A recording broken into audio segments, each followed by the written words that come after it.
नमस्कार. आज मी बनवत होती छोले रात्रीचं जेवणासाठी. तर त्यासाठी सगळ्यात पहिला छोले मी 10-12 शिट्ट्या काढून घेतली. भिजवलेलं होतं. थोडं चांगलं छोले शिजलं की छान लागतं चवीला म्हणून. त्याच्यामध्ये मीठ, हिंग वगैरे सगळं ॲड करूनच मी शिट्टी काढून घेतली. त्यानंतर इकडं कांदा, टमाटर, हिंग, जिरं, मोहरीचं फोडणी टाकली. टमाटर मिक्सरमधून बारीक पेस्ट केली होती. कांदा काही चिरूनच टाकली बारीक. अद्रक, लसूण पेस्ट वगैरे टाकली. थोडं छोले टाकली. थोडं छोले बारीक करून म्हणजे मॅश करून टाकली. कारण त्याच्याने काय होतं घट्टपणा येतं छान असं. त्यामुळे जितका मला पाणी हवे त्यानुसार मी ॲड केली ह्याच्यामध्ये. मी काही ह्याच्यासोबत फुलकेच करणार होती. त्यामुळे थोडंसं लिक्विड ठेवली मी. भात वगैरे पण छान लागतं. छोले भात भारी वाटतं खायला.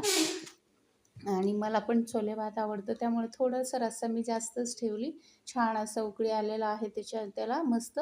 इकडे मी कणिक वगैरे मळून ठेवली होती. इकडे सगळे एक साथ फुलके मी बनवून ठेवली म्हणजे पटापट शेकायला बरं पडते. एक म्हटले की गॅस पण वाया जाते. मग इकडे बघू शकता मस्त माझं फुलके वगैरे बनवून रेडी आहे.